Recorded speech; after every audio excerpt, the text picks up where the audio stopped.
نبی پاک علیہ السلام نے نہ فرمایا جس نے لوگوں کا شکریہ ادا نہیں نہ کیا اس نے اللہ کا بھی کوئی نہیں کیا۔ اگر تو کسی کا احسان مند ہی نہیں، اگر تو کسی کا مشکور ہی نہیں تو اللہ کا کیا شکر ادا کرے؟ حضور نے فرمایا جب کوئی تمہارے ساتھ نیکی کرے تو بہترین بدلہ دینے کی کوشش کرو۔ وہ بابا بلے شاہ صاحب نے نا کتے کی وفاداری کا بیان فرمایا ہے، اور بڑی سمجھنے والی بات ہے۔ بابا صاحب کہتے ہیں کہ کتا جو ہے نا اس کے ہم مالک ہیں، تو ہمارا بھی تو کوئی مالک ہے نا۔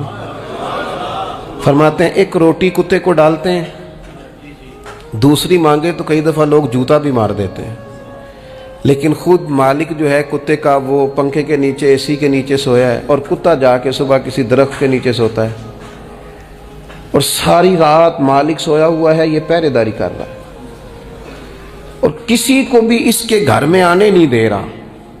کہتے ہیں تو کتے کا مالک ہے تو تیرا بھی تو کوئی مالک ہے نا۔ تو راتی جاگے تے شیخ صداویں، راتی تے جاگ دے کتے تیتھوں اتے، مالک دا در مول نہ چھڑ دے۔ وہ 4 سال بیماری آ جائے تو لوگ معاذ اللہ کے شکوے کرتے ہیں، اور تو جوتے مارتا ہے تو تیرا جانور تیرے گھر سے جانے کو تیار۔ لوگ بوری میں ڈال کے بند کر کے چھوڑ آتے ہیں، اسے پتہ ہے مالک چھوڑ گیا ہے، لیکن گھر آنے سے پہلے بلی پھر آ جاتی۔ راتی جاگیں تو شیخ صداویں، راتی جاگ دے کتے تیتھوں اتے، مالک دا در مول نہ چھڑ دے۔ پاویں مارو 100 جتے، ایک برکی دا قدر پچھانن، پاویں مالک ہو من ستے۔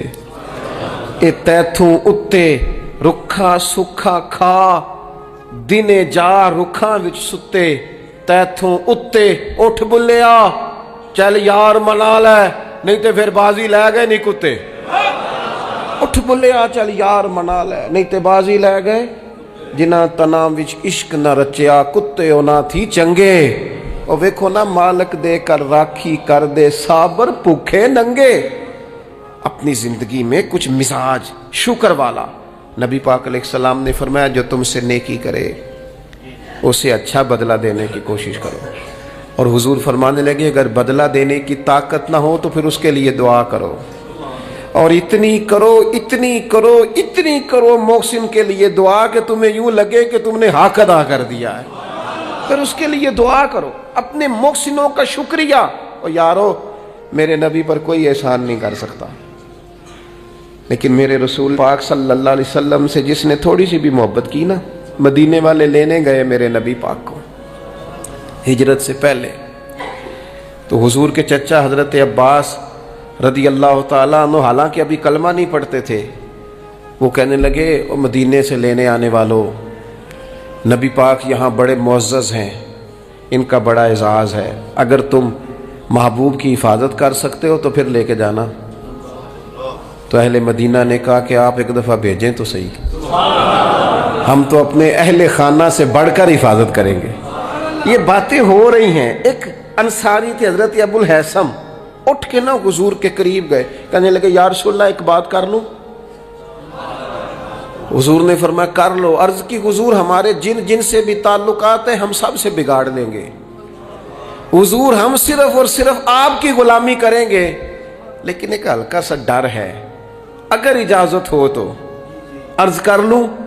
حضور نے فرمایا کرو۔ عرض کرنے لگے یا رسول اللہ کل کو اگر آپ کو غلبہ ملے اور اللہ کے فضل سے ملے گا تو پھر ایسا نہ ہو کہ آپ اپنی قوم کی طرف لوٹ آئیں تو پھر ہم سے یہ فراق یہ بچھوڑا سا نہیں جائے گا، حضور پھر آپ واپس تو نہیں آئیں گے۔ تو حضور نے ان کی بات سنی تو حضور مسکرا پڑے، فرمایا مدینے والوں سنو، کبھی نہ بھولنا میں تم میں سے ہوں اور تم مجھ میں سے ہو، چھوڑ کے کیوں؟ ہمارے ایک بزرگ سے کسی نے کہا تھا او تم لوگ مدینے زیادہ رہتے ہو، حالانکہ نبی پاک نے تو مکے میں زیادہ وقت گزارا ہے، 63 سالہ عمر مبارک میں سے 53 سال مکے میں گزارے، مدینہ طیبہ میں تو صرف 10 سال گزارے اور تم ہر وقت مدینہ کرتے ہو۔ وہ کہنے لگے جا کے اپنا کیلکولیٹر ٹھیک کر، تیرا یہ فلسفہ بھی ٹھیک نہیں، نبی پاک نے مکے میں 53 سال گزارے ہیں اور مدینے میں قیامت تک کے لیے ڈیرا لگایا ہے، جا کے کیلکولیشن ٹھیک کر۔ حضور نے فرمایا رہنا بھی یہاں ہے، دفن بھی یہاں ہونا ہے، قیامت میں اٹھوں گا تو میری قبر بھی مدینے سے کھلے گی۔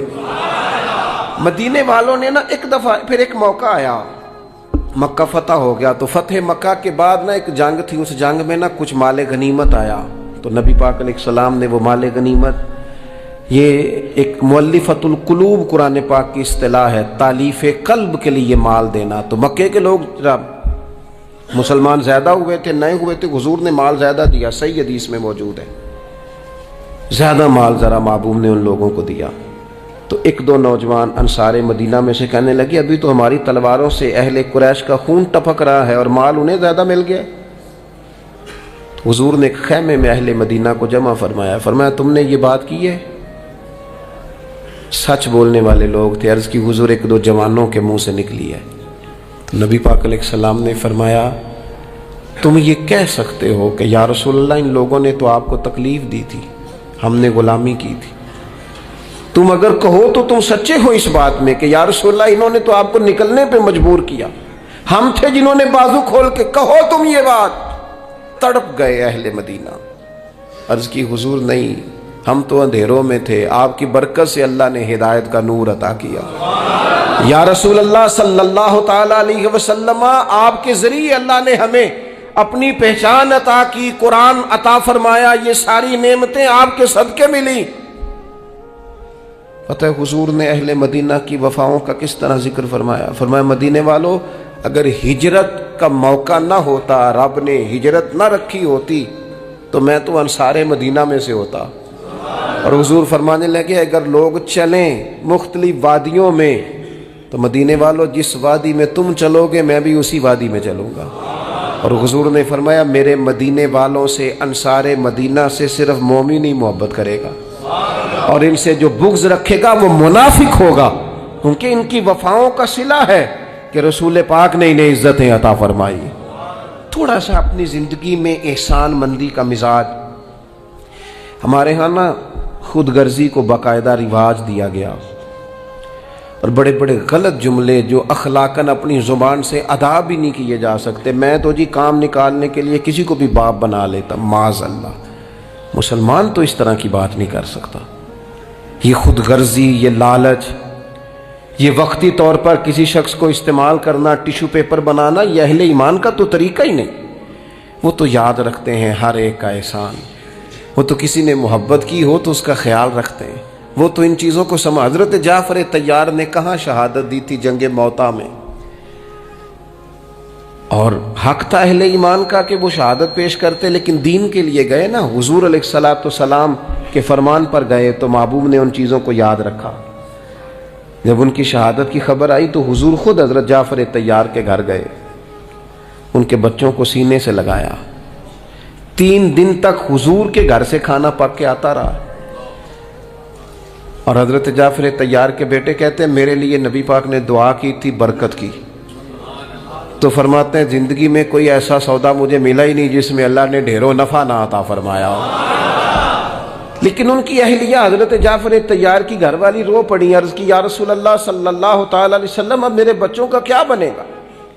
والد کا سایہ اٹھ گیا، لیکن اسلام کسی کا حق نہیں رکھتا، کوئی مخلص ہو کر دین کے ساتھ چلے اور پھر اس شخص کا حق رکھا جائے، اس کی قدردانی نہ ہو، اس کو نوازا نہ جائے۔ من عمل صالحا من ذکر او انثى وهو مؤمن فلنحيينه حیاتا طیبہ، اللہ فرماتے ہیں جو بھی ایمان لانے کے بعد نیک اعمال کرے، چاہے مرد ہو چاہے عورت ہو مومن، فلنحيينه حیاتا طیبہ، ہم اسے پاکیزہ زندگی عطا فرمائیں گے، اسے اعزازات سے نوازا جائے گا، حیات طیبہ ملے۔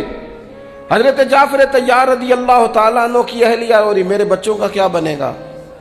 والد چلا گیا، بڑے مسائل ہوتے ہیں زندگی میں، ہم نے دیکھا ہے والد کے جانے کے بعد کس طرح کی آزمائشوں سے لوگوں کو گزرنا پڑتا ہے۔ شروع میں لوگ آ کے کہتے ہیں ہم تمہارے ساتھ ہیں، پھر لوگ کہتے ہیں کوئی ایسا تو نہیں نا ابا چلا گیا، بڑا کچھ دے کے گیا ہوگا، اور پھر یہ نکمے کیوں ہیں، یہ کام کیوں نہیں کرتے، پھر وہی لہجے تھوڑے ہی عرصے کے بعد تبدیل ہو جاتے ہیں، انداز بدل جاتا ہے۔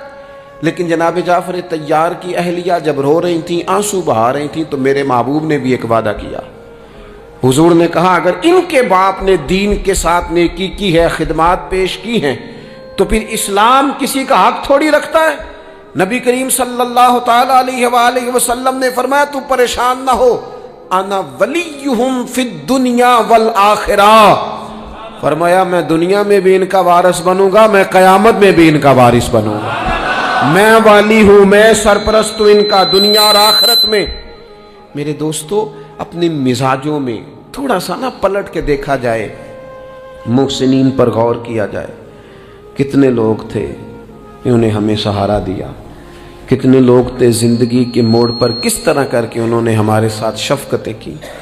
میں نے تو کالج میں دیکھا ہے کہ جن کو بالکل دنیا دار نوجوان کہا جاتا ہے اور کوئی دینی تعارف اور دینی وزاداری نہیں رکھتے، وہ بھی ایک دوسرے کی فیسیں دے رہے ہوتے ہیں، وہ بھی ایک دوسرے کو کہہ رہے ہوتے ہیں چل یار سیر پہ جانا ہے، چلتے ہیں۔ لیکن کسی کی نیکی کو یاد بھی تو رکھا جائے۔ حالات بدلتے ہی عنوان بھی بدل جائے، تھوڑی سی تبدیلی آتے ہی انسان کا مزاج بھی بدل جائے۔ یہ احسان مندی کا نہ ہونا، اور اگر کبھی ہونا بھی تو وہ جذباتی قسم کی، جیسا میں نے کہا کہ ایک دو احسان کسی نے کیا وہ تو یاد رکھ لیا گیا۔ دوسری شادی کرنا بالکل جائز ہے،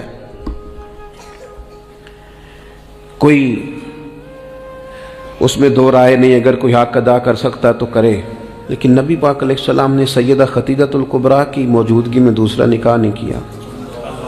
اعلیٰ حضرت بریلوی رحمۃ اللہ علیہ حج کے لیے تشریف لے گئے تو وہاں جتنے علماء اس وقت موجود تھے وہ سارے آ کے بیٹھ گئے، حضور ہمیں حدیث پاک پڑھا دیں، ہمیں تفسیر کے اسباق پڑھا دیں، ہم شاگرد بننا چاہتے ہیں، اسناد لے رہے ہیں۔ اب اس زمانے میں لوگ 6 ماہ، سال اس سے بھی زیادہ حرم شریف میں رہتے تھے، تو وہاں کچھ لوگوں نے کہا حضور اتنا عرصہ آپ کو یہاں رکنا ہے تو آپ یہاں نکاح کر لیں۔ فرمانے لگے دوسری شادی جائز بھی ہے اور میں اس کی طاقت بھی رکھتا ہوں، لیکن اعلیٰ حضرت فرمانے لگے میری اہلیہ نے نا تکلیفوں میں میرا ساتھ دیا ہے، میں اسے وقت نہیں دے پایا، دین کے کام میں لگا رہا، لیکن اس خاتون نے بڑی نیک نامی کے ساتھ میرے ساتھ زندگی بتائی ہے۔ یہ اعلیٰ حضرت کے لفظ ہے۔ فرمانے لگے میں طاقت بھی رکھتا ہوں، شریعت کی اجازت بھی رکھتا ہوں، لیکن میں دوسری شادی اس لیے نہیں کروں گا کہ میری بیوی کو تکلیف ہوگی۔ لیکن یہاں جناب حالات بدلے نہیں تو عنوان بدلا نہیں۔ میں نے کہا ہے کہ ناجائز نہیں کہہ رہا میں اس کو کسی مقام پر بھی، لیکن کچھ چیزیں ایسی ہیں جس کو آگے بڑھ کر ہم سیرت اور سوانے سے لے سکتے ہیں۔ سیدہ خدیجہ الکبریٰ رضی اللہ تعالیٰ عنہا نے حضور سید عالم علیہ السلام کے ساتھ وہ وقت گزارا تھا جو اسلام پر غربت کا وقت تھا، جو کفار کی اذیتیں برداشت کرنے کا وقت تھا، جس وقت معاذ اللہ کمر مبارک پر اونٹ کی اوجڑیاں رکھی جاتی تھی، راستے میں کانٹے بچھائے جاتے تھے، پتھر برسائے جاتے تھے۔ اس موقع پر سیدہ پاک حضور کی بارگاہ عالی مرتبت میں رہی۔ حضور کی ہر زوجہ کی کیا شان ہے۔ اور پھر سیدہ عائشہ صدیقہ جو محبوبہ ہیں محبوب خدا کی، کیا عظمتیں ہیں، پر سیدہ خدیجہ الکبریٰ کا انفرادی انداز ہے۔ حضرت عائشہ صدیقہ کہتی تھی میں نے اس خاتون پر ہمیشہ رشک کیا، بڑے سارے لوگ آتے تھے حضور سے ملنے، لیکن دروازے پر ایک خاتون بولی، جناب حالہ بنت خولد، دروازے پر خاتون بولی، اجازت مانگی السلام علیکم کے بعد میں آ جاؤں؟ تو سیدہ عائشہ صدیقہ فرماتی ہے محبوب نے جھٹ سے چہرہ مبارک اٹھایا، فرمایا یہ تو حالہ کی آواز ہے، یہ تو خدیجہ کی بہن ہے، یہ دیکھو کتنی آواز ملتی ہے، تو خدیجہ کی بہن ہے، حالہ کی، جلدی سے بلاؤ۔ کہتے وہ آ گئیں، بیٹھی چلی گئی۔ میں نے عرض کی حضور اللہ تعالیٰ نے آپ کو بڑی بہتر ازواج دی ہیں، پر اس خاتون کا بڑا ذکر کرتے ہیں۔ تو سیدہ کہتی ہیں دیکھتے دیکھتے ہی حضور کے آنسو چھلکے، دیکھتے دیکھتے ہی رخساروں سے وہ نور بھری لڑی مبارک داڑھی کے قریب آنے لگی۔ محبوب فرمانے لگے جب لوگوں نے میرا حوصلہ توڑا تو عائشہ خدیجہ نے مجھے حوصلہ دیا۔ کہا لوگوں نے میرا انکار کیا، وہ مجھ پر ایمان لائیں، لوگوں نے مجھے جھٹلایا، انہوں نے میری تصدیق کی، اور پھر کہا اللہ نے مجھے جو اولاد دی وہ بھی خدیجہ الکبریٰ کے بدن سے دی۔ وَلَا تَنْسَبُوا الْفَضْلَ بَيْنَكُمْ، آپس میں ایک دوسرے کے احسان بھلا نہ دو. وہ جس نے ایک موقع پر جب تم قرض میں الجھ گئے تھے تمہارے ساتھ نیکی کی ہے وہ تمہیں ساری زندگی یاد رہی. اور جن بھائیوں نے، جس اہلیہ نے، جن دوستوں نے، ماں باپ نے، قریبی عزیزوں نے زندگی تمہارے نام کر دی وہ تمہیں بھول گیا ایک منٹ میں. اپنی زندگی احسان مندی والی ہو. اس میں حضرت ابوبکر صدیق رضی اللہ تعالیٰ عنہ نے بڑا کریم محبوب کا ساتھ دیا. ایک موقع پہ نہیں، درجنوں مواقع پر حضور نے فرمایا میں نے سب کی نیکیوں کے بدلے دے دیے. ابو بکر کا بازو تھام کے لے جاؤں گا، رب ہی اسے اجر عطا کرے گا. حضرت صدیق اکبر رضی اللہ تعالیٰ عنہ کی ان باتوں کو میرے کریم نے ہمیشہ، بلکہ حضرت عمر کہتے ہیں میری اور جناب صدیق اکبر کی کسی بات میں شکر رنجی ہو گئی تھی اور جناب صدیق حضور کے پاس چلے گئے اور جا کر کے عرض کیا کہ یا رسول اللہ صلی اللہ تعالیٰ علیہ وآلہ وسلم یہ معاملہ ہو گیا ہے. حضرت سیدنا ابو بکر صدیق کی بات سن کے حضور خاموش ہو گئے. حضرت صدیق نے عرض کی حضور میں نے کہا بھی تھا، عرض بھی کی تھی، لیکن عمر فاروق مانے نہیں. یہ اگر کوئی بھائی معذرت کرے تو اس کی قبول کر لینی چاہیے. ہمارے ہاں نا احساس ہونے پر منتیں کرتے دیکھے ہیں میں نے بھائی، اپنے بچوں سمیت آ کے بیٹھے دیکھیں اور چار یار غلطی ہو گئی تھی. وہ بندہ جس کی روزانہ لاکھوں غلطیاں رب معاف کرتا ہے، وہ کسی کی ایک خطا بھی معاف کرنے کو تیار نہیں ہے. شادی کا موقع ہے، منانے کے لیے جا رہے ہیں رشتہ دار، کہتے ہیں آج ہی تو ٹائم آیا ناراض ہونے کا، اور تیار ہی نہیں ہے، راضی نہیں ہوتے ہیں. یہ حدیث یاد رکھ لینا. نبی پاک علیہ الصلوۃ والسلام نے فرمایا جس کا بھائی اس کے پاس معذرت لایا، معافی مانگنے آیا اور اس نے معاف نہ کیا، محبوب فرماتے میرے حوض کوثر پہ نہ آئے، یہاں نہ آئے. وہ تیرا بھائی ہاں کوئی عقیدے کا مسئلہ تھا، کوئی شرعی معاملہ تھا تو بات اور تھی، ذات کے لیے بت بنا کے رکھے ساری زندگی اور معافی دینے کو ہم تیار نہ ہوئے. احساس ہی نہیں پیدا کیا کہ وہ جو آ گیا ہے وہ تو اب آ گیا، اب ہمیں درگزر کا حکم تھا. حضرت ابوبکر صدیق رضی اللہ تعالیٰ عنہ نے معذرت چاہی، لیکن جناب عمر کے مزاج میں جلال تھا، وہ ناراض ہیں. حضرت صدیق حضور کی بارگاہ میں حاضر ہو گئے، سارا مدعا عرض کر دیا. حضرت عمر کہتے ہیں میں پیچھے گیا اور جب میں گیا تو میں حال سارا سمجھ گیا. کہتے ہیں جب نبی پاک کی بارگاہ میں گیا تو جو حضور کے جملے تھے وہ جناب صدیق اکبر کی عظمت کو کہاں سے کہاں لے گئے. محبوب فرمانے لگے عمر کیا تم میری خاطر ابو بکر کو چھوڑ نہیں سکتے تھے؟ فرمایا جب سب مجھے جھٹلا رہے تھے یہ میری تصدیق کر رہا تھا، جب سب کی تلواریں نیام سے باہر نکلی ہوئی تھی اور ابو بکر سینہ کھول کے میری حفاظت کر رہا تھا، تم میری وجہ سے اسے چھوڑ نہیں سکتے تھے. احسان کسی کا تو یاد رکھا جائے. اور جو لوگ احسان مند تھے، حضرت شیخ سعدی رحمۃ اللہ تعالی علیہ فرماتے میں نے دیکھا ایک شخص کے پیچھے پیچھے ہرن چل رہا تھا. وہ ذرا میرے قریب آیا تو میں نے اسے آ کے کہا کہ یہ ہرن تو بندہ دیکھ کے بھاگ جاتا ہے، تیرے پیچھے کیسے چل رہا ہے؟ تو سعدی فرماتے ہیں وہ شخص کہنے لگا اس کا بچہ مر رہا تھا، میں نے بچایا ہے، میں نے اس کے بچے کو پانی پلایا ہے، گھاس کھلائی ہے، تو جب سے یہ دم ہلاتا ہلاتا میرے پیچھے ہے. حضرت سعدی فرماتے ہیں اس کے گلے میں رسی کوئی نہیں تھی، پر اگر اس کے گلے میں کوئی رسی تھی تو احسان کی رسی تھی جس سے وہ بندھا ہوا پیچھے پیچھے چلا آ رہا تھا. کوئی تو ایسی رسی. یہاں تو بھائی اتنا عجیب معاملہ ہو گیا ہے. ہمارے ایک بہت بڑے بزرگ عالم ہیں تو ایک دن فرما رہے تھے یار حد ہو گئی ہے، جن کو پڑھایا تھا لکھایا تھا وہ مقابلے میں آ کے بیٹھ گئے. ہم نے شاگرد بنائے تھے کہ دشمن تیار کیے تھے. وہ عربی کا ایک محاورہ ہے نا جس سے نیکی کرو پھر اس کے شر سے بھی بچو. بعض تو اسے حضرت علی کا قول بھی کہتے ہیں. اپنی زندگی میں یہ مزاج کبھی نہ بنائیں، کبھی نہ بنائیں، کبھی کوئی ایسی طبیعت کے اندر بات نہ لائیں.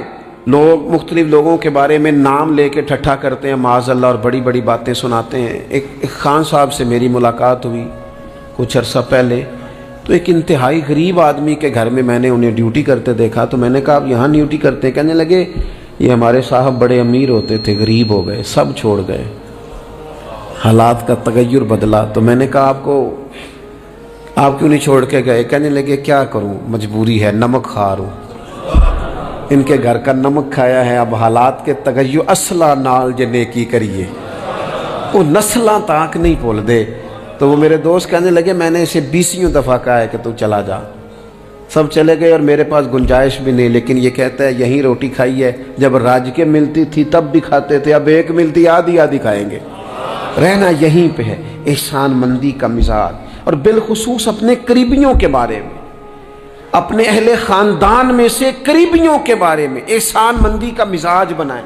اپنی طبیعت سے ناشکری، اپنی طبیعت سے رشتوں کو توڑنا، اپنے مزاج سے اپنے قریبیوں کے احسانات کو بھول جانا، اس سے باہر آئیں۔ اپنے اساتذہ کے لیے جذبات پیدا کریں۔ اعلیٰ حضرت رحمۃ اللہ علیہ فرماتے ہیں استاد بدرجے باپ کے ہے، اور اس استاد سے کون مراد ہے؟ شیخ مرشد بھی اسی میں داخل ہے، جس سے ہم تربیت لیتے ہیں، جس کی وجہ سے اللہ ہمیں کوئی خیر نصیب کرتا ہے، جس کی بات سے کچھ سیکھتے ہیں، وہ بھی اس میں داخل ہے۔